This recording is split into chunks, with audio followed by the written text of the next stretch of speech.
Hello বন্ধুরা, আজকে আবার একটা নতুন রেসিপি দেখো। আজকে আমি কাতলা বাহারি বানাবো। তো তার জন্য প্রথমে আমি আদা, পেঁয়াজ, রসুনটাকে একটু ভেজে নিচ্ছি। সবসময় তো আমরা কাঁচা মশলা পেস্ট করি, আজকে একটু ভেজে পেস্ট করব। যেহেতু নামটা বাহারি, তার একটু বাহারের ব্যাপার তো থাকতে হবে, তাই না?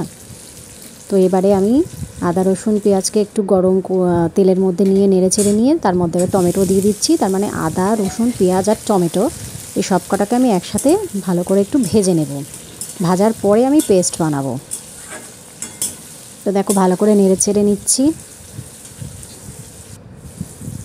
ভাজা হয়ে গেছে, এবার আমি এগুলোকে একটু ঠান্ডা করে নিয়ে তারপরে পেস্ট করব।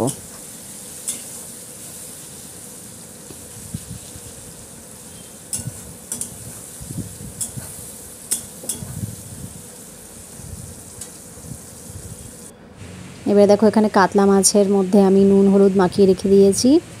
এগুলোকে এবার ভেজে নেব। আর এদিকে দেখো কাজু আর পোস্তকে বেটে রেখেছি। এবার দেখো আমি মাছগুলোকে ভেজে নিচ্ছি। মাছ ভাজা হয়ে গেছে।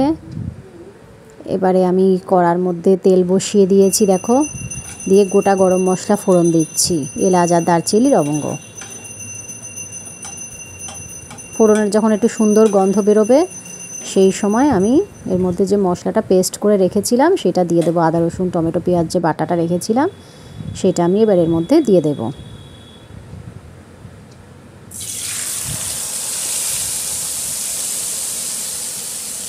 দিয়ে এবার ভালো করে একটু কষিয়ে নেব যাতে মশলাগুলোর থেকে তেল বেরিয়ে আসে।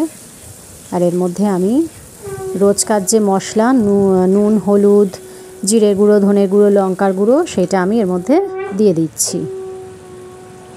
দিয়ে ভালো করে এটাকে কষিয়ে নিতে হবে যতক্ষণ না এর থেকে তেল বেরিয়ে আসে।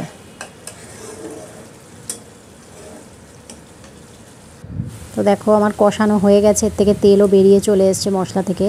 এবারে আমি পোস্ত আর বাদামটা যে বেটে রেখেছিলাম সেটা আমি এর মধ্যে দিয়ে দিচ্ছি। এইবারে ভালো করে সবসময় নাড়তে থাকতে হবে, যেহেতু বাদাম আছে নিচে একটা লেগে যাওয়ার ব্যাপার থাকে, তাই জন্য এটাকে বারে বারে নাড়তে হবে নিচ থেকে।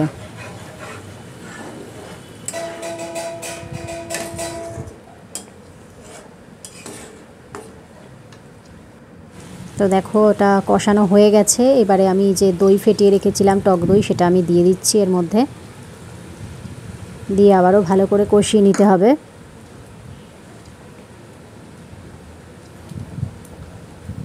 দেখো একটা সুন্দর কালার আসছে আর একটা সুন্দর স্মেলও আসছে। এবারে আমি পরিমাণ মতন জল দিয়ে মাছগুলোকে ছেড়ে দিয়েছি। এবার একটু ফুটে উঠলে আমি সেটাকে ঢাকা দিয়ে দেব।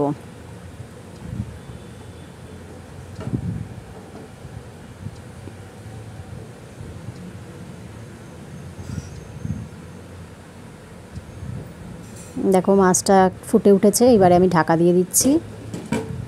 10 মিনিট মতন ফোটার পরেই মাছটা রেডি হয়ে যাবে। তো দেখো আমার মাছ রেডি হয়ে গেছে। এবার আমি একটু গরম মশলার গুঁড়ো ছড়িয়ে দিচ্ছি। ধনে পাতা কুচি দিলে আরও বেশি সুন্দর স্মেলটা আসতো। তো গরম মশলা দিয়ে দিয়েছি। দেখো বন্ধুরা, তোমরাও বাড়িতে এরকমভাবে মাছটা রান্না করে দেখবে, কাতলা বাহারি খুব সুন্দর টেস্ট হবে।